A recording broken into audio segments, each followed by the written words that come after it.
Buenas tardes.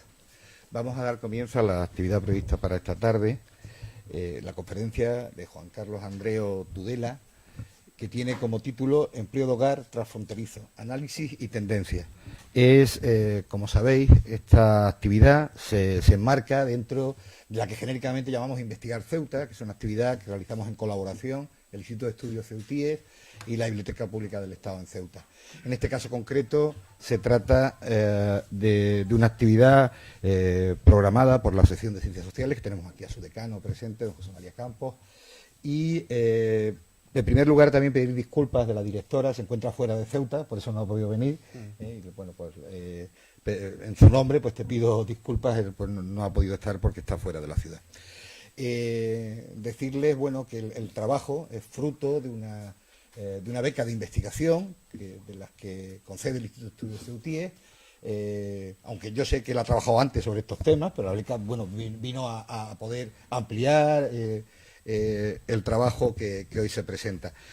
Juan Carlos Andreo es profesor asociado de la Universidad Pablo Olavide de Sevilla y es un especialista. No voy a citar, tiene muchísimos trabajos sobre el tema, fundamentalmente en inmigración y sus relaciones con el mercado de trabajo. Básicamente es un investigador, ha trabajado muchos años en Marruecos, pero no solo en Marruecos, creo que ha viajado por otros países de Latinoamérica, por ejemplo, recordar Santo Domingo, si no recuerdo mal, o algún otro, ¿no? En definitiva, además yo creo que el tema es un tema interesante en Ceuta, importante, por el importante número de trabajadores transfronterizas que trabajan en el empleo del hogar, y ellos han hecho un exhaustivo análisis de ese tema. Yo sin más le paso la palabra a nuestro investigador, que es el que va a hablar hoy, y muchas gracias por tu presencia, Juan Carlos, estamos encantados de tenerte aquí esta tarde. Sí, pues muchas gracias por invitarme, muchas gracias por organizar este evento. La verdad que yo tengo una relación con Ceuta desde hace ya algún tiempo. Creo que la primera vez que vine fue en el año 91 a un curso de verano de la universidad. Me alojé en la residencia de estudiantes, que creo que sigue siendo ahí en Zara, las escaleras que hay de Zara para arriba, en su momento, cuando mucha gente venía a Ceuta a estudiar enfermería. Eso. Y a partir de ahí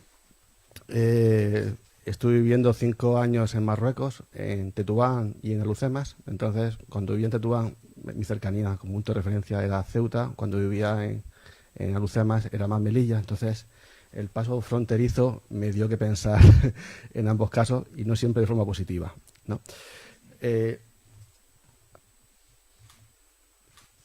Justamente en el contexto de mi experiencia y de paso, cuando venía a Ceuta y también a Melilla, estaba haciendo mi doctorado, y uno de los módulos que hice era sobre antropología de las fronteras.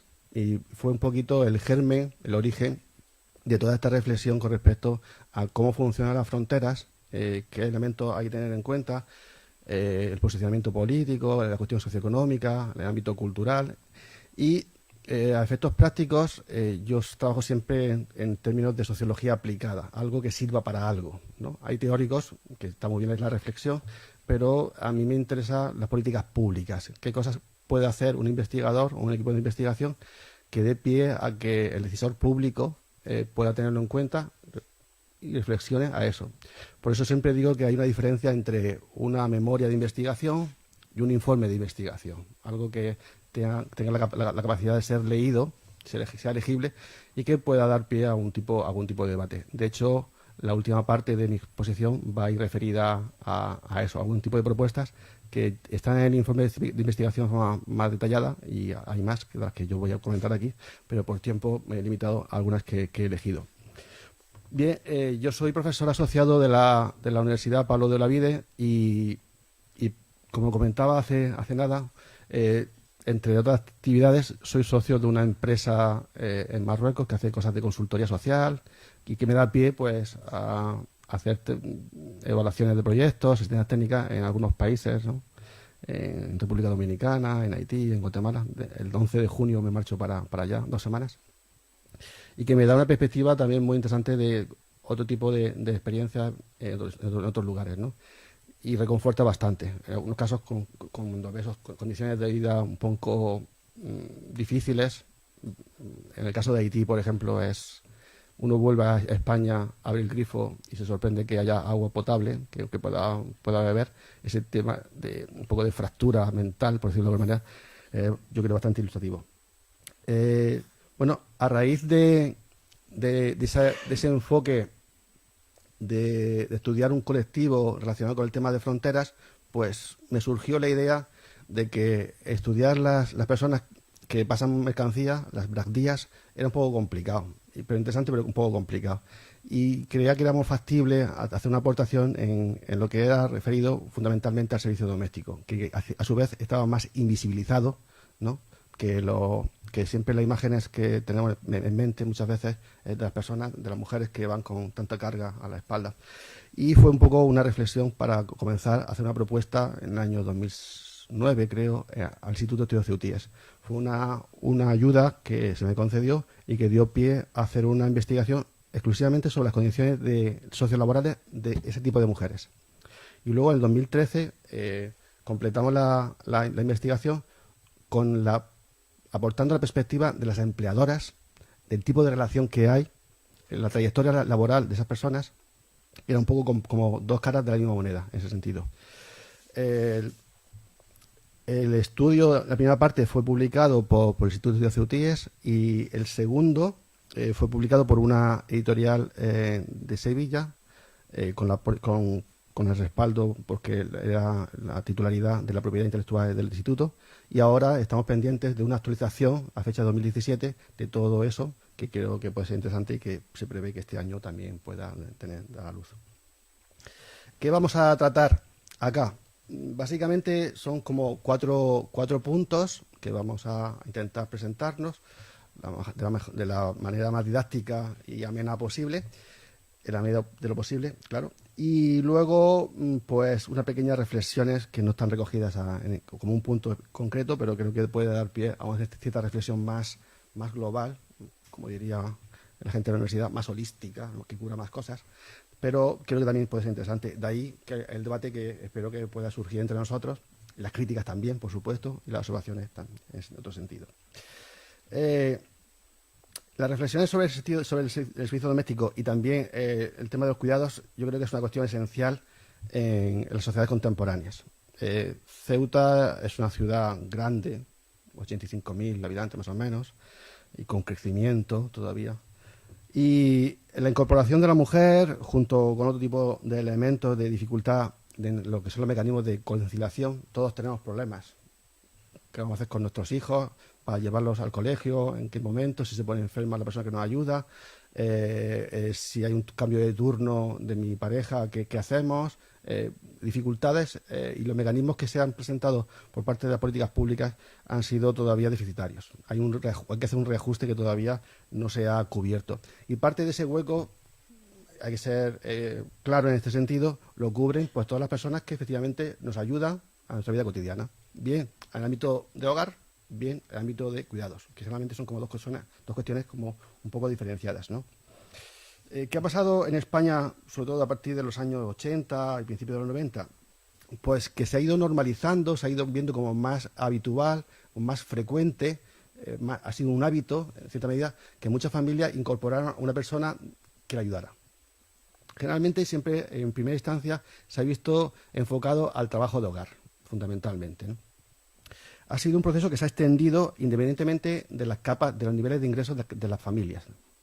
Se ha ido, digamos, democratizando ese tipo de ayuda, fundamentalmente por la necesidad que ha ido surgiendo. También ha cobrado un especial protagonismo las mujeres extranjeras. La península, extranjeras, y en Ceuta, transfronterizas. En cualquier caso, siempre extranjeras, que han copado gran parte de las necesidades que los hogares y familias españolas pues, han ido necesitando. Y luego, un proceso de cierta irregularidad desde el punto de vista de lo que es el ámbito de la contratación pública, de la contratación de tener contrato realmente esas personas, y luego también ha sido una cuestión como muy sempiterna de que ha estado muy invisibilizada. No se ponía cara a esas personas. En la frontera, como comentaba antes, es muy visual ver las personas que pasan con mercancía, pero una persona que pase intentando llegar a tiempo para que la familia pueda hacer realmente su vida diaria, pues no sabe exactamente qué hace cuando pasa, ¿no? O a qué viene. Y muchas veces también ese tipo de trabajos, yo siempre digo a mis alumnos en la universidad que hay diferencia entre trabajo y empleo, ¿no? Y se quedan un poquito así, son de segundo de carrera, se quedan un poquito así parados. Un empleo es un trabajo remunerado, ¿no? Muchas de las cargas familiares que todavía de forma mayoritaria desempeñan las mujeres en casa es un trabajo. Yo creo que nadie puede dudar de eso. Lo que pasa es que no está remunerado, ¿no? En este caso sí está remunerado, pero ¿con qué condiciones? Es un poquito el cambio que se pone. En el año 2011 se aprobó una nueva normativa que ha marcado un antes y un después en lo que ha sido el servicio doméstico en España. Antes de 2011 había un régimen especial de empleadas de hogar y a partir de 2012 ese régimen desaparece y se integra como un sistema especial dentro del régimen general. ¿De acuerdo? Y por parte del Estado se pusieron las bases para que se regularizara la situación de esas personas. Y si no era así, había multas manifiestas. Fue una sensibilización indirecta, por decirlo de alguna manera, pero dio como resultado que a nivel estadístico saliera a la luz emergiera gran parte de ese empleo sumergido, por decirlo de alguna manera directa, ¿no? Nosotros, el enfoque del proyecto fue sobre todo de carácter cualitativo, no más, porque la escala del proyecto es pequeño, por decirlo de alguna manera, los recursos son muy limitados, damos las gracias al instituto, pero es poco lo que se puede hacer. Entonces, siempre hay que ajustar los recursos a los resultados que uno puede aportar. Y en ese sentido, el enfoque fue quali y no fue quanti. No intentamos medir cuánta gente pasa por la frontera, sino cuál es la realidad de las personas que pasan y que trabajan, ¿no? Entonces, entrevistamos a las mujeres empleadoras, fundamentalmente son mujeres, o hombres, pero generalmente son mujeres, a las empleadas de hogar, a la representante de Oficina Única de Extranjeros. También hicimos, aquí en Ceuta en ese momento, en 2013-2014, no había muchas empresas de servicios que hicieran trabajo directamente como empleada de hogar, sí de limpieza de oficinas, pero no. Y entonces hicimos un pequeño estudio de caso en Sevilla para darnos idea de qué podemos hacer propuestas a efectos del ámbito más geográfico limitado de Ceuta. Y luego hicimos un taller participativo con diferentes agentes sociales de aquí de la ciudad autónoma, para dar una idea de cómo empezamos a trabajar. Las fuentes que utilizamos a nivel estadístico pues son la del Padrón, la del Ministerio del Interior, sobre todo para temas de extranjeros, y luego afiliaciones de la Seguridad Social del Ministerio de Seguridad Social. Sobre todo, el núcleo fundamental de esa parte cualitativa que comentaba anteriormente estaba muy enfocado a reclutamiento y trayectorias. Cómo se selecciona, cómo se contrata a esas personas y cuál es la trayectoria de relación que hay con la empleadora. La relación con la empleadora a nivel del propio hogar. Hay tiranteces, una relación fluida en términos de comunicación, de respeto y demás. El tipo de contratación y las condiciones laborales, un poquito, pues, si hay contrato, no si hay contrato, qué tipo de condiciones, si hay vacaciones, no hay vacaciones, qué tipo de trabajo se hacía y demás. Y luego la valoración de las propias empleadoras sobre qué era la aportación que realmente esa persona que estaba en su casa le hacía. Y eso básicamente será lo que tratemos. Por dar una imagen un poco así impresionista, y para que veamos realmente el núcleo de la cuestión, que cómo está realmente directamente relacionado con la representatividad, la sobrerepresentación a ultranza, por decirlo así, de lo que son el servicio, se me escucha, ¿no? El servicio especial de empleadas de hogar, ¿no? Sobre el total de altas de afiliación. Esto es un dato muy reciente, de las 1.200 y pico, un poco, las que corresponden a extranjeros, que mayoritariamente que corresponden a un porcentaje muy altísimo de... vale, que voy a tener voz más... comentaba que es un dato muy reciente, y evidencia que sobre el total de extranjeros, de personas que están con afiliación a la seguridad social en el ámbito del servicio el sistema especial de empleo de hogar, mayoritariamente, un casi 95%, o sea, inmensamente mayoría, está representado por extranjeros. Y dentro de este cupo, la mayoría, si hacemos un contraste con lo que son autorizaciones de trabajo de extranjeros, los fronterizos, pues corresponde de forma manifiesta. O sea, gran parte, una inmensa parte de las personas que trabajan en el hogar en Ceuta tiene un carácter transfronterizo. Y además, nos fijamos que casi la mitad del total de personas que trabajan cruzando la frontera, que están dados de alta en la seguridad social, solamente hablamos de esa parte. Me podéis preguntar sobre el resto, pero no voy a contestar porque no lo sé. Pero gran parte de este universo total, en casi la mitad de las ocasiones, corresponde justamente a personas que trabajan en un sector concreto. Yo creo que esto pone de manifiesto la relevancia del fenómeno en sí, la importancia de lo que es y lo que supone el trabajo de empleo de hogar transfronterizo en el ámbito concreto de Ceuta. ¿Vale?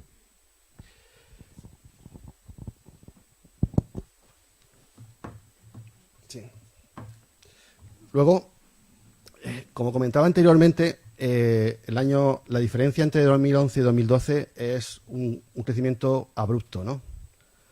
Se evidencia claramente que se produce un aumento bastante relevante en lo que son las renovaciones de las tarjetas de residencia, de las autorizaciones de trabajo transfronterizas, que podemos hablar un poquito del tema, porque a nivel normativo supone para todo el mundo, como se suele decir en Andalucía, algo muy pejiguero, algo muy molesto. Las renovaciones hay que flexibilizar la posibilidad de que sean plurianuales, que el ejercicio burocrático que haya que hacer para eso sea mucho más flexible y ligero, porque a nadie le favorece esa burocracia en sentido claro. Entonces, lo que quiero decir con esto es que en 2012 se produce este crecimiento en función o como resultado del cambio normativo, pero lo interesante de todo esto es que a partir de ese año se mantiene el número total de personas afiliadas. Es cierto que se produce un cambio en algunos casos de que la contratación a tiempo completo cae por horas, porque se puede contratar por 40 horas, 30 horas, 20 horas, pero el puesto se mantiene. Quizás lo que se produce es un cambio en el total de horas trabajadas, ¿no? Sobre todo por el incremento que ha supuesto el pago de la parte empresarial por la contratación de una persona. A pesar de ello, no sé si se conoce, generalmente hay un 20% de bonificación por la contratación de esas personas, que es una disposición adicional de la ley que estaba prevista para el año 2013-2014, pero luego se ha ido prorrogando en el tiempo, salvo 4 o 5 meses del año pasado, pero eso se ha ido manteniendo en el tiempo. Entonces, una de las propuestas justamente es que no se mantenga en el tiempo como algo excepcional, sino que realmente se considere como algo estructural y, por tanto, esa bonificación se interiorice por parte del Estado para favorecer realmente el mantenimiento de esos puestos de trabajo e incentivar, a su vez, que haya más gente que todavía no está contratada y que el empleador o la empleadora dé el paso porque ve que no paga tanto como debería en un momento dado, ¿no? Y luego, a partir de ahí, pues creo que la corriente o la tendencia entre el total de renovaciones y en el caso concreto de servicio doméstico, pues anda paralela. Yo creo que es un proceso que manifiesta, digamos, el carácter estructural de la presencia de trabajadores transfronterizos en Ceuta, bien sea a nivel general o bien sea en el sector concreto de servicio doméstico.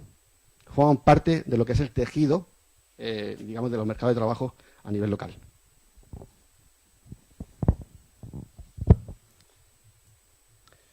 Bueno, aunque es un poco descriptivo, yo me hago mi propia autocrítica. El punto 3 habla sobre todo sobre los hallazgos de qué es lo que hemos encontrado y que lo que se puede debatir en el estudio. La estrategia de contratación no sorprende porque Ceuta no es pequeña, pero tampoco es tan grande y casi todos ustedes se conocen seguramente de una forma u otra. La estrategia básicamente el boca a boca, el conocimiento de que yo tengo necesidad de contratar a alguien, si tú conoces a alguien, y empieza a producirse ese tipo de red informal que al final termina porque yo conozco a alguien que ha trabajado conmigo, voy a preguntar a ella a ver si ella conoce a alguien a su vez.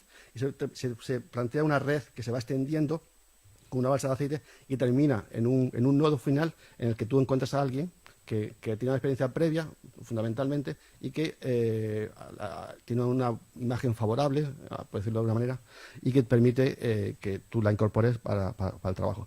En ese sentido, hay como un traspaso, entre comillado, de personas que han funcionado bien, tú la conoces, y que generalmente tienen buenas referencias, y que inmediatamente, si quedan un día sin trabajo, al día siguiente prácticamente están contratadas. Eso es casi automático. Y luego, la estabilidad en el número, que es un poquito lo que apuntaba en la gráfica anterior. Que antes del 2011 había un número estipulado, datos oficiales, de 650 personas dadas de alta en el antiguo régimen especial de empleados de hogar, y que tras la crisis, tras la modificación normativa y a pesar de la crisis, mejor dicho, ese número se ha estabilizado en torno a 1.150, 1.170 aproximadamente. Entonces, la estrategia de contratación son bastante informales, pero se mantienen en el tiempo. El tipo de tareas que se realiza fundamentalmente están vinculadas al ámbito exclusivamente de la limpieza de hogar y mucho menos en lo que es la preparación de la comida y la ropa. Lavar la ropa y demás. Lo que es básicamente limpieza. No hemos encontrado muchos casos del tema de cuidado de personas. Sin embargo, es una tendencia, aunque la población de Ceuta es muy joven en términos de media, mucho más joven que el resto de la península, es inevitablemente una tendencia que de aquí a 15 o 20 años se va a fraguar como una necesidad en términos de cuidados. La estabilidad. En los casos que hemos entrevistado hay una estabilidad media alta. En general, como mínimo, una persona que está empleada en un hogar, como mínimo, se mantiene durante 3 años, como mínimo. Y luego hemos visto que hay una particularidad, sobre todo en las personas que son un poquito más mayores, que quizá han empezado esa relación con esa persona con anterioridad, que como mínimo se duplica. Hay una relación ya muy fraguada en el tiempo, muy consolidada, de una relación muy longeva.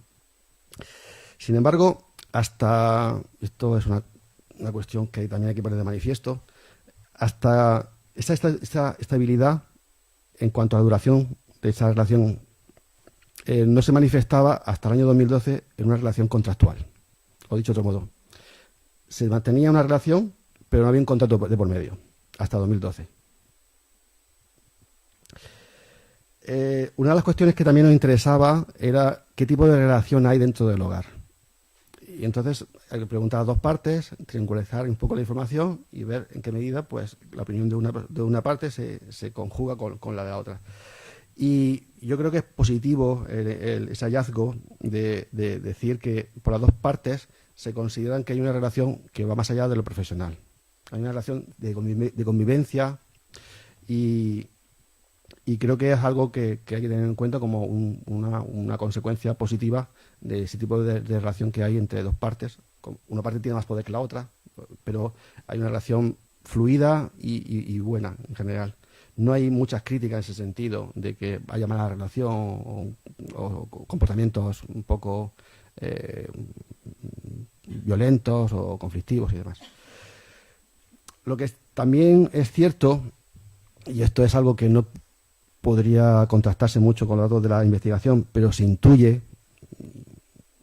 conforme uno va leyendo las entrevistas y demás, es que hay poco sentido identitario de las trabajadoras del ámbito doméstico como trabajadoras. No se sienten trabajadoras.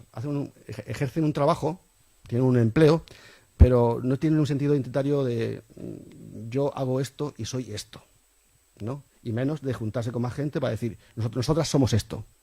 Y eso creo que es un déficit que está ahí. De hecho, para hacer el trabajo de campo tuvimos bastantes complicaciones. La diferencia horaria con Marruecos. Estar aquí a las 8 de la mañana, generalmente cuando empiezan a trabajar. El paso de la frontera, que nunca te asegura cosas de ser puntual, aunque ellas son bastante puntuales, y así lo recalcan las propias empleadoras. Entonces, echamos mano de dos colegas, amigas, que viven en Tetuán, son bilingües. Los colegios españoles en Tetuán han hecho mucho bien a efectos de relaciones con Ceuta y de capital social. Y venían a Ceuta, intentaban identificar de forma aleatoria a esas personas. Como están siempre ocupadas en el desplazamiento o en casa, lo primero que hacen es, cuando terminan, coger un taxi o el autobús, y luego el taxi, que es para la gente que cotidianamente va a la frontera porque pagan menos por los que están al fondo del todo. Los más viejos, los colores es que tienen color más azul clarito, más al fondo del todo. Y entonces la estrategia que tuvimos, que adoptamos, fue captarlas en la frontera, que tienen que esperar a pasar, que era obligatorio, intentar hablar con ellas hasta que se desplazaban hacia Ceuta, y bien quedar con ellas en el trayecto de vuelta, en el taxi, o en alguna entrevista se hicieron incluso en su casa, en Castillejo o en Tetuán. Y en ese sentido, las entrevistadoras me decían que no se sentían como muy trabajadoras, muy como figura de trabajadora, sino que hace lo que tienen que hacer, pero no tienen una relación social más allá con otra gente en la propia ciudad. Es decir, que no se construye un espacio intercultural. Su presencia aquí es como muy de hacer cosas, hacerlas y marcharse, ¿no? Muy utilitarista. Yo creo que es una cuestión que hay que tener presente, porque son gente que aporta cosas y que a lo mejor en un momento dado pues también puede devolver lo que recibe, por ejemplo, en términos de potencialidad de hacer algún tipo de negocio. Son mujeres emprendedoras, son gente que son mujeres que van, como yo digo, que suben las escaleras de dos en dos, ¿no?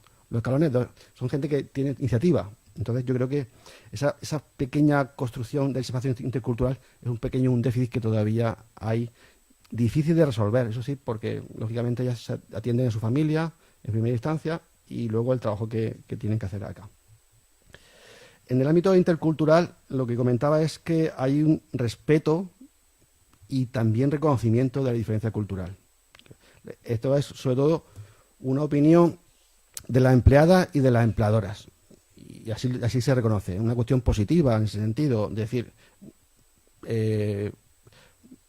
una cuestión religiosa de por medio, de culturas, de tipo de enfoque, pero generalmente aquí en Ceuta todo el mundo ya conoce muchos valores, comparte muchos valores, y hay un laboratorio muy interesante para estudiar. Entonces ya se ha fraguado una relación de conocimientos, que ya se sabe muchas cosas del otro y viceversa. Entonces hay un espacio que se va creando, y por ese sentido no me he encontrado ningún tipo de dificultad ni de impedimento para que haya una relación en ese sentido, ¿no? Y luego, el tema del idioma, a pesar del tiempo, una persona puede aprender mucho por la televisión, por la relación directa con otra persona, pero si no se ha fraguado una base y se ha ampliado el léxico, el tipo de comunicación final se reduce. Hay un impedimento de la comunicación, y que hemos visto gente que está 5 o 6 años y que, en función de los criterios que hemos dicho de conocimiento, de qué tipo de vocabulario se utiliza y demás, algún intento incluso de hacer la entrevista en castellano, en español, las entrevistadoras se veían con dificultad y directamente se pasaban al árabe. Eso yo creo que evidencia todavía que lo mínimo sí que existe, pero una comunicación fluida es ir más allá de una relación puramente de decir qué es lo que tengo que hacer, y si lo hago bien o lo hago mal, y si tengo que hacer algo, pues cómo puedo desenvolverme, ¿no? Esto es una cuestión que ustedes quizás sepan más que yo, la última, del tema de las preferencias.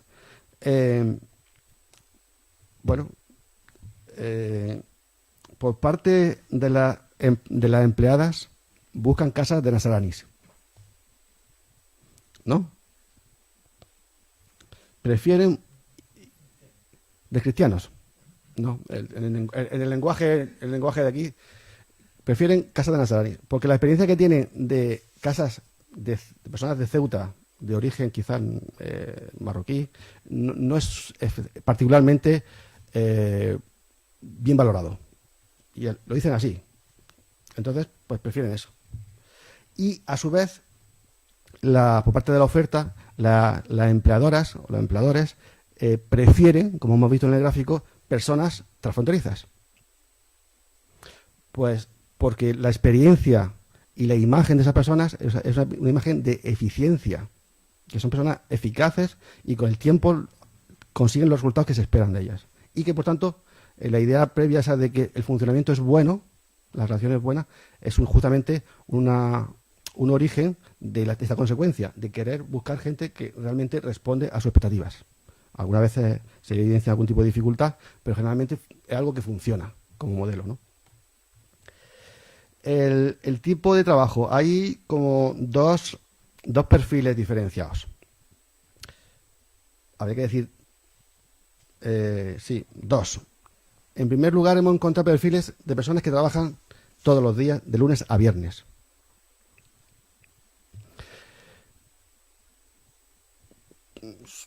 Se entiende que son para familias, para hogares en los que realmente es necesaria su presencia, sobre todo en las que hay pequeñas aportaciones de cuidado de pequeños, de niños, en un momento dado. Y luego hay otro perfil de personas que generalmente cobran como 20 euros al día, más el gasto de autobús, que también se lo pagan, que vienen 2 veces a la semana a razón de 4 horas, generalmente de 10 a 2, más o menos por la mañana. Suele ser más bien por la mañana y no por la tarde, que es para cuestiones puntuales de limpieza, bien, ¿no? de limpiar bien, ¿no? En un momento dado, ¿no? Y esos son los dos perfiles. Ustedes pueden pensar cuánto es el coste o el pago por ese tipo de servicios. Lo que hemos encontrado es esos 20 euros por las 4 horas diarias, más el tema del autobús. Y la media ronda entre 300 y 400 euros por lo que es el otro tipo de servicio. También es cierto que cuando es festivo, pues se paga porque forma parte de lo que es la mensualidad en su conjunto, pero más o menos esa es la media que encontramos. Si comparamos con los sueldos marroquíes, pues hay un cierto desnivel en ese sentido. Aunque en Marruecos también el coste de la vida ha aumentado mucho en estos últimos años, ¿sí? En Marruecos, en estos últimos 12-13 años, el crecimiento económico medio es de un 4,5%. O sea, Marruecos ha cambiado de la noche al día en algunos casos. Tánger. Los salarios también han aumentado. Vamos a ver, vamos a diferenciar entre lo que es salario mínimo, que casi nadie lo tiene allí, salvo niveles muy bajos, pero los salarios han aumentado. O sea, hoy día en Marruecos hay clase media. A nivel de lo que es el PNUD, el Programa de Naciones Unidas para el Desarrollo, Marruecos está clasificado como país de renta media. Si vamos a Tánger, yo estuve en enero en Tánger.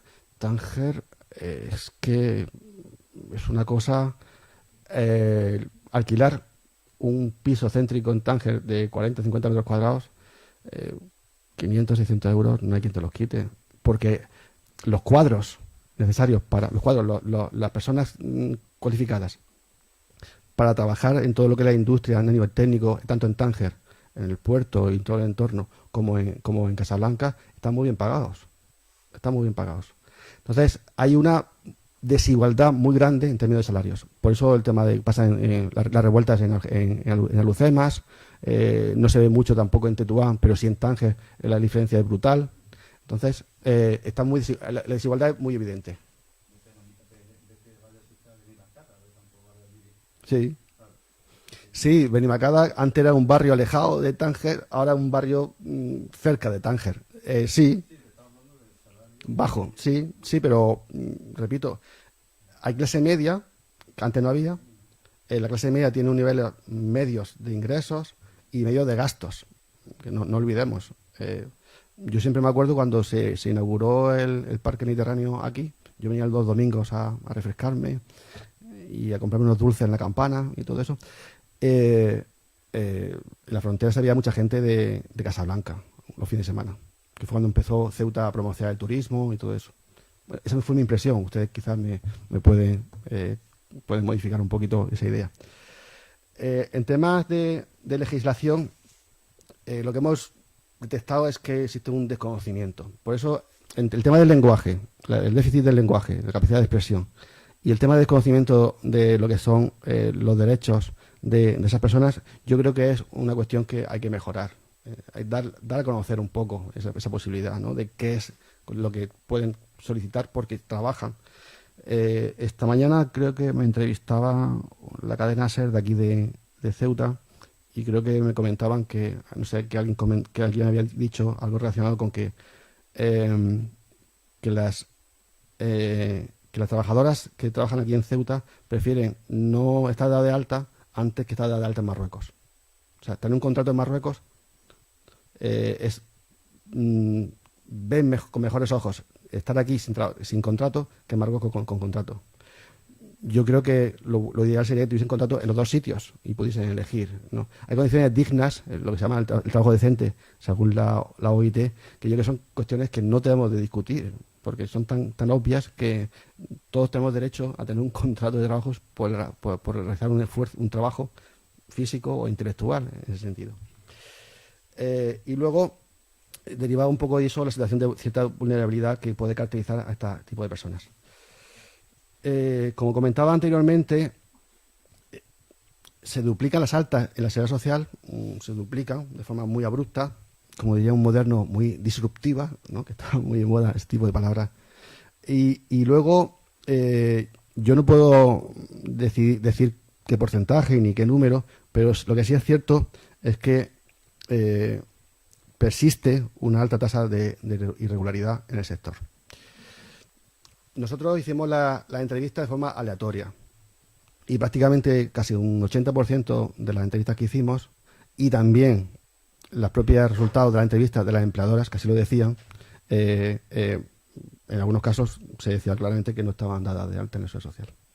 Eso nos puede dar pie a inducir que efectivamente todavía existe una bolsa grande, pequeña o mediana, no lo sé, pero todavía existe una bolsa de empleo sumergido en el sector, a pesar de que ha emergido una parte importante. Y lo que decía anteriormente, el tema de los contratos es que da pie, pues, a tener vacaciones, por ejemplo, ¿no? Y vacaciones remuneradas. No todo el mundo tiene la posibilidad. Yo soy sociólogo, me gustan mucho los datos y todo eso. En España, casi el 50% sí, 50% no. De las familias españolas se van de vacaciones.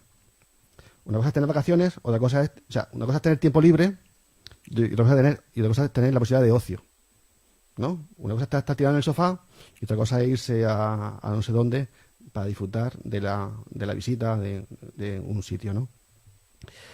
Pero ya en sí mismo el hecho de no trabajar y tener una remuneración por ese tiempo de trabajo, por ese tiempo, yo creo que es una cuestión inherente al derecho, ¿no? Al derecho laboral. Y desde el punto de vista moral, pues ni qué decir tiene. Y luego, cuando no existe contrato de por medio, lo que sí hay son ciertas compensaciones puntuales, en términos de días libres, en términos de algún tipo de dinero complementario, cuando empieza el Ramadán o al final del Ramadán, o cuando ya conocen que la figura o la idea de Reyes Magos también existe en en el Islam, ¿no? Y entonces, pues hay casos que hemos visto en las entrevistas que las empleadoras dan una pequeña cantidad de dinero para que compren algún tipo de ropa nueva para los hijos o las nietas de las personas que emplean, ¿no? En Marruecos, sobre todo, los niños todavía tienen ilusión por recibir ropa nueva cuando los que son los reyes suyos, ¿no? Nosotros creo que hemos perdido un poquito de eso. Los niños piensan más en la Xbox y esas cosas, pero allí sí. Y luego, algunos tipos de propuestas. A mí me gusta mucho lo que es la sociología prospectiva, ¿no? De pensar qué puede pasar en el futuro, juntar a la gente que es experta en la materia, preguntarle, debatir con ellos y ver hacia dónde van las cosas, ¿no? Y yo creo que estamos en un punto en el que cabe la reflexión de seguir pensando en la necesidad de sacar ese empleo sumergido, mejorar un poco las condiciones y ver qué podemos hacer, ¿no? Yo he planteado 3 ámbitos de posibilidad de debate, ¿no? una parte que es la parte normativa, la parte de legislación, que es cierto que incumbe más al Estado que a una comunidad autónoma, a una ciudad autónoma, en casi todos los casos. Un tema de sensibilización, que eso sí es una competencia más de ámbito más local, y un tema de formación que también lo es en ese sentido más local, ¿vale? En primera instancia, España no ha ratificado un convenio 189 que es sobre servicio doméstico. Básicamente, ¿por qué no lo ratifica? Yo lo he ratificado como 14 países a nivel europeo, y es porque si lo ratifica tiene que asumir que las trabajadoras de hogar tienen derecho al desempleo, que no es el caso todavía en ningún sitio en España, sean extranjeras o sean nacionales. Eso no. Esa es básicamente la objeción principal. Como comentaba anteriormente, ahora hay una reducción del 20%, una bonificación de lo que la persona que emplea a una empleada de hogar tiene que pagar, como la parte de empresarial, ¿no?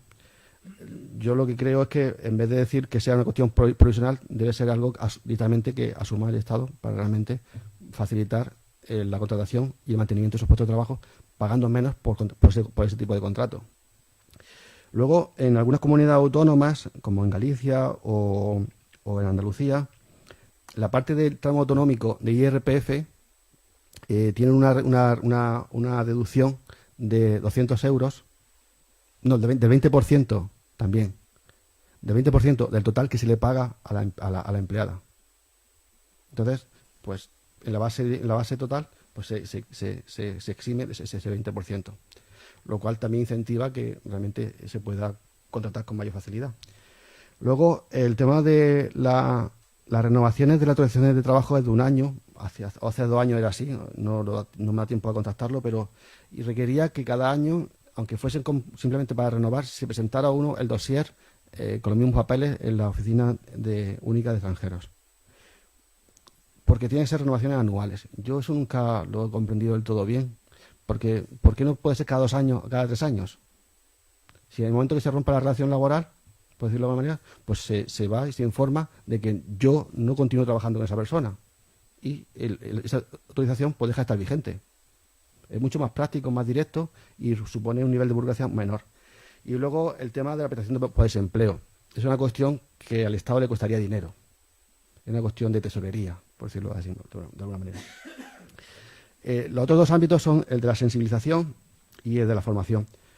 Yo creo que puede dar pie, en el contexto de Ceuta, a que vaya un encuentro entre empleadas y empleadoras para hablar entre sí, un poco mostrar las experiencias que tienen, pues, la perspectiva, las imágenes que tienen por cada lado, y crear un poquito un espacio común de una vez al año, algo así, de conocerse un poquito más, ¿no? Hacer una especie de convivencia. No solamente porque la relación, como comentaba anteriormente, es de la empleada con la empleadora, pero no hay un contexto que facilite un poquito la relación con otros tipos de personas. Yo creo que eso puede ser interesante, porque al final incluso habrá bolsas de empleo que en un momento dado puedan ser resultado de ese tipo de encuentro, ¿no? Poner en evidencia lo positivo de esa relación que comentaba anteriormente existe en Ceuta en términos de relación. Pues algún tipo de material didáctico o un vídeo en el que se evidencie justamente lo bueno de tener ese tipo de relación fluida y de lo útil que puede ser tener esa persona contratada y el beneficio que supone a efectos del día a día de una familia. Simplemente eso. Y luego una pequeña guía bilingüe con datos básicos sobre los derechos que tienen las empleadas. Y también con contenido para facilitar la contratación por parte de las empleadoras. Bilingüe. Yo sé que el árabe, pues, árabe clásico no es el árabe dialectal, en fin, pero hay un cierto de dificultades. Pero bueno, ya de hecho en sí el intento, yo creo que en sí mismo merece la pena. Y luego, el tema de cuidados, como comentaba anteriormente, es un tema que cada vez va más. Eso no tiene vuelta de hoja, ¿no? Además España, no Ceuta ni Melilla, pero sí el resto de España, es uno de los 5 países con mayor tasa de de personas con mayores de 65 años. Vivimos mucho, los españoles, somos el tercer país que en esperanza de vida, y eso tiene una serie de consecuencias, que no nos gusta morirnos, ¿no? No sé si ustedes saben que a Woody Allen le preguntaban, ¿usted qué opina de la muerte? Pues no estoy de acuerdo, ¿no? Los españoles no estamos de acuerdo con morirnos y duramos mucho, pero eso también tiene como repercusión que en una parte de la vida, de la última parte del trayecto de nuestra vida, vamos a requerir la necesidad de cuidados. Y en ese sentido hay que ver cuáles van a ser las necesidades, por ejemplo, de un entorno como puede ser Ceuta, en ese sentido. ¿Cuáles van a ser las necesidades de cuidados y quién va a poder ofrecer ese tipo de servicios, ¿no? Y luego, una formación en materia de normativa. Yo creo que muchas veces algunas personas que aprenden español, por ejemplo, se puede incluir un pequeño módulo, un par de horas o 3, para explicar un poquito cuáles son, pues, lo que hay que hacer para qué es la seguridad social, qué es lo que está aquí al lado, ¿no? Cuáles son los recursos que hay y también cuáles son las condiciones que normalmente están en convenio, si trabajan en un sector concreto, o cuáles son las características más habituales de la contratación de servicio doméstico. Esto es los hallazgos, ¿no? La reflexión última, así, era que Ceuta es en Andalucía, salvo las capitales de provincia y Jerez, y algunas alrededor de Sevilla, Alcalá o Dos Hermanas, más de 80.000 habitantes, 9, 10 ciudades, 11 quizás, en toda Andalucía. Yo creo que aproximadamente Ceuta tiene 85.000 más o menos, y en el 2030 casi va a superar la barrera de los 90.000. Es un dato ya de ciudad.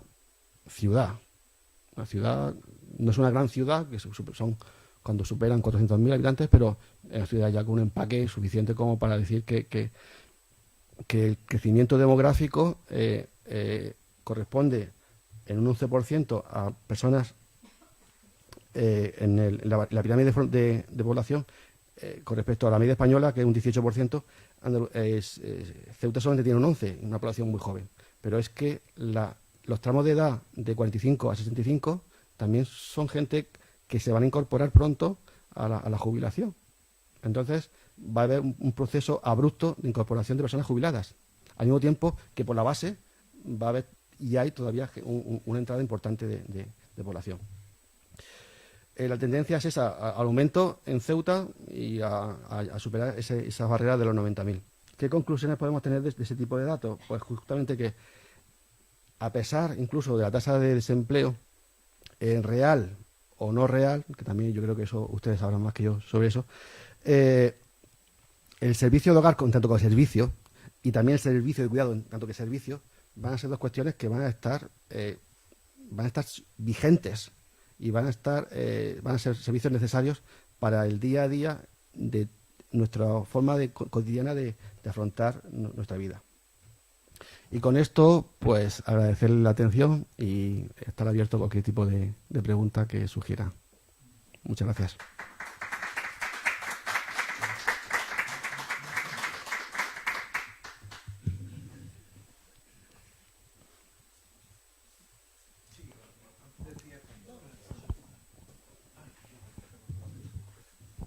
Sí, decías que en el tema de la...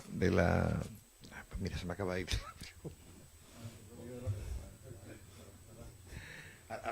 Vale. Bueno, por salir al paso, Sí. ¿qué densidad, por curiosidad, qué densidad de población tiene Sevilla capital? Bien. Sevilla pierde habitantes. Tiene 690.000 aproximadamente. ¿Cuánto has dicho? 3/4 millón. No estoy hablando del número de población absoluta, sino de densidad de población. Pues no lo sé. No lo sé. No, Francamente. se lo decía en el sentido de que al hablar de Ceuta he hablado de 85.000 habitantes. Sí. Pero claro, es decir, entonces, Sí. para verdaderamente valorar Sí. el hecho de urbanización, Sí. habría que saber la densidad de población. Sí. Entonces, si dividimos los 85.000 entre 20, pues la densidad de población de Ceuta va por los 4.000 y pico, 4.500, 4.000. Sí, muy alta. Quiero decirle con todo eso, decir que en comparación con esos núcleos urbanos que está usted diciendo de pueblos de Sevilla, grandes y demás. Sí. Es decir, creo yo, por eso que habría que saber, Sí. para compararlo con la densidad que pueda tener Sevilla o con la densidad que pueda tener, Sí. digamos, otra gran capital. Sí, eso... Y Perdone, y entonces, teniendo en cuenta que en los dos extremos de Ceuta no vive nadie, sí, por aquello de los terrenos militares. sí, Con lo cual, entonces, la densidad todavía. en ciertos distritos es todavía más alta Ujú. que lo que se acaba de comentar. Con lo cual, entonces, nos parangonamos pues, a capitales con una densidad como la que estamos comentando. Bueno, a raíz, a ver si le viene ya... para darle un poco de tiempo a José. Por ejemplo, ¿por qué dice usted que el Colegio Español de Tetuán ha hecho bien? ¿Nos lo puede explicar? Sí, Y como ha vivido en Alucema, y el Colegio Español de Alucema, ¿por qué hace bien? ¿Y por qué, por ejemplo, Bueno, hemos eso- estado viviendo tanto tiempo en Marruecos, no sabemos el árabe, incluso habiendo superado esos 5 años, 6, que usted estaba comentando, sí, sí, volviéndola por pasiva cuando vienen aquí a trabajar ese tipo de personas que ha dicho usted? sí. Bueno, el tema de densidad es cierto. Bueno, no me metí en detalles y eso, pero es cierto. Incluso en el estudio se establece una tabla evolutiva de la densidad de Ceuta. Y es verdad. Lo otro es una opinión que no está dentro del marco del estudio, es una percepción personal, porque sí, la finalidad última de los colegios españoles en el exterior, en el caso de Marruecos concreto, era crear élites afines a lo que era el marco, digamos, de país de España, ¿no? Eso es igual que los franceses hacían lo mismo al tema de afinidad. Gran parte en Andalucía, en la Universidad de Granada, llegó a haber 2.000 estudiantes de origen marroquí. Fundamentalmente de arquitectura, sobre todo de farmacia, de medicina. Una parte significativa de la farmacia en Tetuán se habla castellano porque son licenciados en farmacia por la Universidad de Granada. Eso ha mantenido las relaciones con España a nivel personal, familiar o profesional. Y yo creo que ya de por sí eso es positivo. Las visitas que se hacen de estudios del Pilar en Tetuán, por ejemplo, o algún proyecto que en su momento hizo, por ejemplo, la UGT de intercambio con la UGT de Valencia, afianzan los lazos de relación entre Tetuán, entre España y Marruecos. Y yo ya con eso creo que está bien.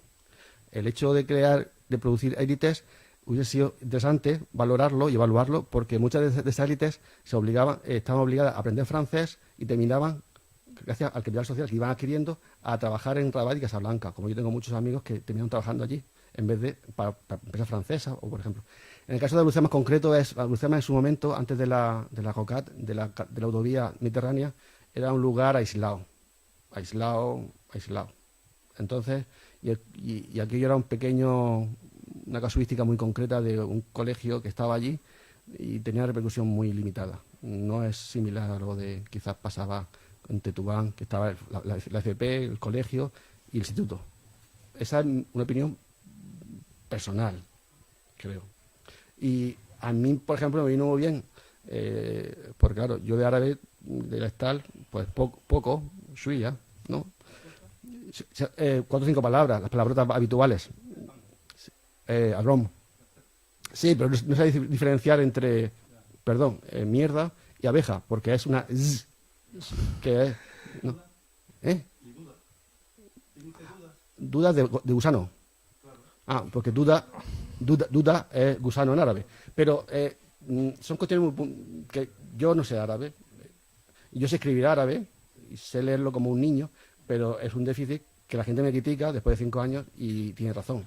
Pero en el UCEMAS la gente habla selja y español en segundo lugar, porque no me gusta mucho el tema árabe. Pero bueno, es un tema también que daría bien. Yo me he acordado ya, me quería referir al tema salarial. Tú hablabas, efectivamente, es evidente que hay unas clases medias incipientes, que el desarrollo económico marroquí en los últimos años, evidentemente, es muy superior al de años anteriores, eso es un hecho evidente, pero sí es verdad que no son lo mismo todos los sectores económicos. Efectivamente, el sector del servicio doméstico en Marruecos es casi el siervo de la gleba, es decir, en muchos casos son empleadas que prácticamente no cobran, son personas de familia, para entendernos, a las que se les alimenta, tal, y claro, la diferencia entre un trabajo, sea con contrato o sin contrato, remunerado, es evidente. Y no solo el papel fundamental que muchas de estas mujeres, miles de mujeres, porque estamos hablando de, sabemos que son 1.100, 1.200 las contratadas legalmente, pongamos que por lo menos una parte importante también están sin ese contrato legal, suponen un soporte familiar, porque son personas primero con escasa formación, con lo cual de muy difícil integración en un mercado actualmente ascendente en Marruecos, no tienen otra salida, y con un mercado muy deprimido, es decir, en ese sector, digo, no me refiero al conjunto de la economía marroquí, sino al sector del servicio doméstico. Evidentemente, sus salarios en Ceuta significan un aporte. Yo conozco muchas que el aporte fundamental económico de sus casas es su trabajo doméstico en Ceuta, sí, que además, en muchos casos, complementan con esa pequeña cantidad que consiguen llevando siempre algún producto que luego revenden en Marruecos, que complementan esa economía, ¿no?, de alguna manera. Y yo creo que efectivamente ese factor de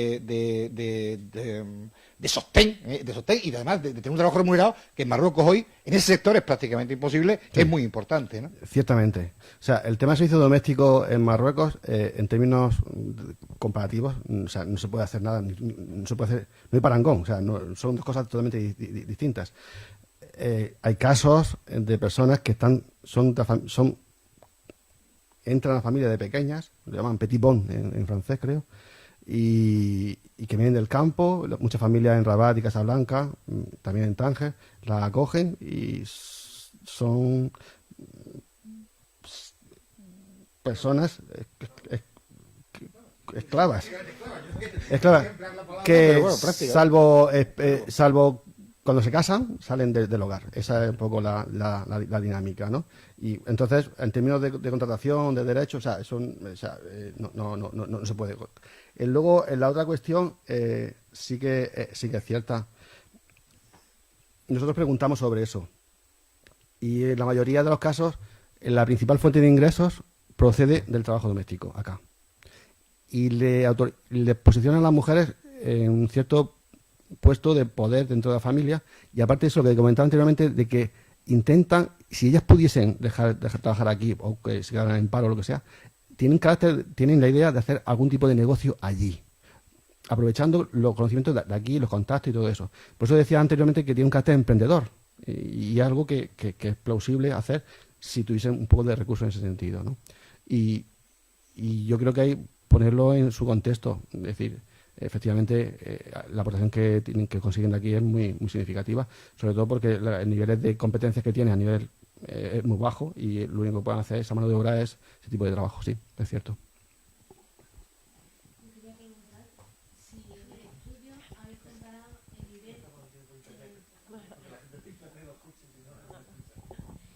Quería preguntar si en el trabajo se ha visto si las empleadas los estudios que tiene, o si simplemente si tiene alfabetización. Sí. El porcentaje de estudios y conocimientos que tiene. Pues para mí, los cuidados de los mayores, que es una tendencia, si no saben leer, difícilmente pueden cuidar a un mayor. Normalmente tiene que estar pendiente de una medicación y de acompañar a hacer gestiones y cosas de ese estilo. Entonces, la formación y demás que se le tienen que dar, yo creo que es un poco la alfabetización. Para mí, que no, ni el idioma español lo saben, pero es que no saben leer y escribir. Es mi opinión. Entonces quiero saber si en el estudio habéis hecho algunos datos en ese sentido.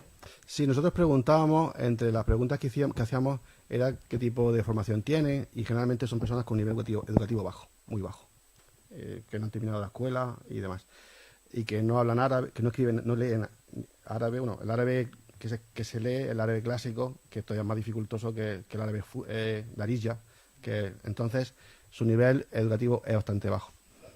La cuestión de la formación requerida para el desempeño de cuidados. Es que hay varias cuestiones. Esto no es una cuestión de estudio, pero como también he abordado en alguna investigación en tema de cuidados, el tema de cuidados está el tema de acompañamiento, de medicación, ¿no? Lo primero que te preguntan fue un poco chocante, me sorprendió. Una de las cuestiones que te pregunta una persona que cuida a otra es, cuando va a hablar con la familia, ¿y el pastillero? El pastillero de la semana, mañana, tarde y noche, ¿no? Un pastillero de calidad, bueno, ¿no? Entonces, eso ellas sí que lo gestionan bien. El tema de acompañamiento es un poco diferente porque la experiencia de los estudios que hemos hecho es que el acompañamiento muchas veces lo hacen los familiares, cuando son médicos especialistas, por el tema de desplazamiento en coche y todo eso, que muchas veces no tienen coche. Y luego la formación requerida, en algunos casos, por ejemplo en Sevilla, se ha hecho formación para mujeres latinoamericanas, y algunos marroquíes, pero sobre todo con muchos temas de dibujos, ¿sabes? Y la habilidad para mover un cuerpo no es la cuestión física, estamos equivocados en el respecto, es la habilidad a la hora de saber qué tengo que hacer para poder mover a esa persona. Requiere, lógicamente, capacidad, pero no es la cuestión fundamental. Entonces, el nivel educativo bastante bajo acá, la capacidad de desempeño para su trabajo a nivel de cuidados, pues requiere una formación. Eso sí que está claro. Y ahí incluir el español, la formación en temas de cuidados a nivel físico, el tema de explicar un poquito lo que son los medicamentos más habituales y ese tipo, la posología y ese tipo de cuestiones. Pero es un tema que va más, eso no cabe duda. Sí, gracias. Las razones aducidas o aportadas por las empleadas para preferir familias de origen o religioso cristiano a las musulmanas, ¿ya os decían alguna razón? No he comprendido bien, perdona. Sí. Antes usted ha dicho que las empleadas preferían familias de origen cristiano, sí, a las musulmanas. Y pregunto si su cultura está más cercana, ¿no?, a las... De origen marroquí. Musulmanas no han dicho, de origen marroquí. Es otra cosa que habría que aclarar. Pero mi pregunta no es esa, Álvaro. Mi pregunta es que ¿por qué prefieren familias de origen cristiano a familias de origen musulmán? Lo que ellas argumentan, también un poquito un hilo muy fino, porque tampoco así no fue una cuestión, o sea, que muchas veces en las entrevistas surgen cosas que no estaban previstas en el cuestionario, ¿no? Es porque la experiencia que han tenido, o que se rumorea entre ellas, no ha sido muy positiva. Pero no, aportar más cosas, más razones, no lo sé. De acuerdo, gracias. Pero bueno, es un poco algo que se deja caer un poco ahí para trasladar la voz de qué opinan ellas, ¿no?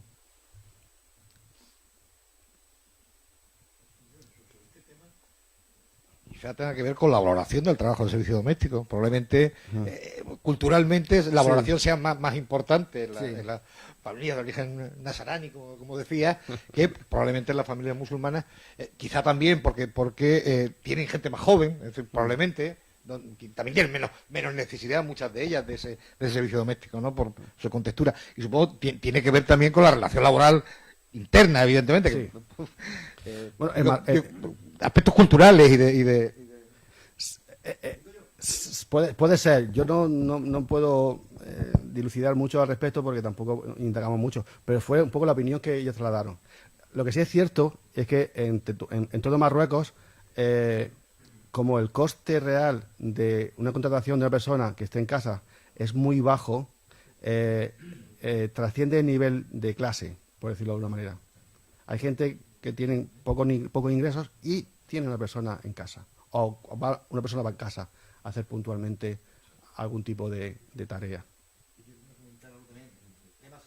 Claro, es un sector complejo, digo complejo en un sentido, porque claro, la relación entre el precio y la dedicación, y claro, si ese precio se eleva excesivamente, probablemente se destruya empleo en ese sector.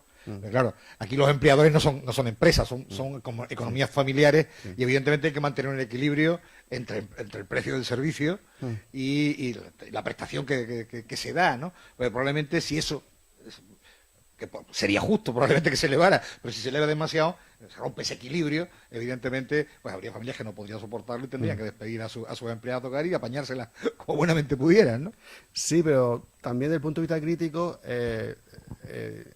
yo diría que en vez de pedir 40 horas, pues puedes pedir 30 y pagarla mejor. Ajustarte un poquito el cinturón y de saber, bueno, voy a asumir parte de las tareas domésticas, aunque no todas, porque hay unas tablas salariales que anualmente se actualizan y cuesta mucho para una familia realmente pagar 40 horas, que son como 850 euros netos, que es mucho dinero. Pero claro, es que lo que decía anteriormente, como no hay mecanismos en las políticas públicas para cubrir parte de la necesidad de conciliación, pues se está obligando a externalizar parte de esa responsabilidad y que cae en el protagonismo de la empleada de hogar. Y por eso yo siempre digo, más allá de la afinidad que pueda tener con el tema, de que hay que darle las gracias, porque es que nos sacan de muchos apuros, ¿no? Hombre, sí, pero esas tablas, yo creo que por una parte más que por otra, claro, esas tablas hay que poner también en relación con los precios en Marruecos y con los salarios en Marruecos. Es decir, efectivamente, en la componente, evidentemente, probablemente en la península 850 euros no es un gran dinero, aunque sea mucho para las economías familiares. Digo, no, que no es un gran dinero para quien lo recibe, aunque sea mucho para las economías familiares. Sí. Sin embargo, la media de 400 que tú hablabas aquí, más o menos, eso trasladado a los precios marroquíes, supone más, probablemente suponga más, ¿no? Sí. Habrá que calcularlo con exactitud. No, yo no lo sé calcular en este momento, pero estoy seguro que supone... Sí. No sé cuánto era, eran 6 veces, es que no me acuerdo mismo el poder de compra. La última que he leído, el poder de compra era 6 veces. Vamos, 15 me parece mucho, ¿no? ¿Sí? Bueno, una cosa y otra el poder de compra, que eran unos 6, la última que yo lo he mirado. 6, unos 7, sí. Claro. Sí. Quería preguntar también, en comparación con Sevilla, ¿qué porcentaje hay, si lo tiene en el estudio, de personas que están trabajando en una familia a tiempo completo y porcentaje de empleadas que están en familia a tiempos parciales, como 2 horas a la semana, que aquí en caso? En Sevilla supongo que hay muchas casas que también van un día a la semana a limpiar o 2 días a la semana. Entonces, si tiene en relación qué porcentaje de las empleadas de hogar está a tiempo completo y a tiempo parciales, pero de 10 horas a la semana. Hay que tener en cuenta que aquí en Ceuta menos de 20 horas semanales no se puede contratar una fronteriza, para que los estudios no salen. Entonces, muchas casas que la tienen por 2 días no la contrata oficialmente porque la ley no se lo permite. Sí. En cambio, en la península sí. Pero a pesar de eso, me gustaría saber si se sabe qué porcentaje hay a tiempo completo en familia y qué porcentaje es a tiempo parcial. No te lo puedo decir con exactitud. En Sevilla hay una plataforma de asociaciones de empleadas de hogar que últimamente sale mucho en la televisión y demás, y son gente muy activa. Y cuando uno habla con ellas para a ver que le facilite un poco de información, lo que sí es cierto es que lo más generalizado son contratos que suponen 4 días a la semana, solamente horas puntuales. Quiero decir con ello, no sé la hora exacta, pero lo que sí sé es que las familias piden no solamente el empleo de hogar clásico de limpieza, sino que lo que piden es una mezcla, algo mixto entre llevar al niño, por decirlo de alguna manera, al colegio, volver a casa, hacer los quehaceres y ir a recoger al niño. Y entonces eso suma como 4 o 5 horas diarias, que suman como 20. Y eso suele ser lo más habitual con el perfil complementario de empleada de hogar clásica solamente de limpieza. Pero la mayoría de las mujeres que van a limpiar la casa lo hacen por un día a la semana y por hora. Entonces, lo que suele ser habitual, perdona, es que haya la suma de horas sea procedente de diferentes personas empleadoras. Es decir, yo trabajo... Sí. Sí. ¿No? Entonces, cada día pues trabaja en una familia la empleada de hogar, La que solamente hace limpieza. la que solamente hace limpieza, pero O eso comida. en Sevilla es fácil contratarlo. Sí. ¿Están contratadas en gran número o sigue siendo también trabajo de economía sumergida? Lo segundo. Igual que en Ceuta. Sí. Sí, sí. Y aquí tenemos que no lo podemos hacer, a no ser que se pongan de acuerdo 5 casas que están trabajando Muy complicado. y lo contrate. Sí, muy complicado. Pero entonces el problema de la fronteriza no es igual de grave que el problema de las empleadas de hogar en Pero- el resto de la península. Pero el tema normativo es un poquito el que plantea la solución. Es decir, si tú flexibilizas la norma para que se reduzca el número total de horas de trabajo para poder tener una autorización de trabajo, pues sería más fácil de cumplir la ley, en ese sentido, ¿no? Si en vez de un año lo plantea a 2 años, es más fácil todavía que la gente tenga menos dificultad y se lo piense menos. Pues es facilitar. Las leyes están para regular algo y facilitar a la ciudadanía pues, el desempeño de su bienestar. Pues ese tipo de cuestiones hay que ponerlas sobre la mesa, ciertamente.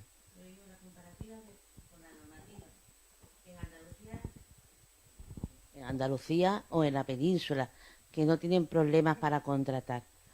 ¿Ha mejorado el empleo Sí, oficial de las empleadas de hogar Sí. en un gran número, como aquí con la regularización de la ley?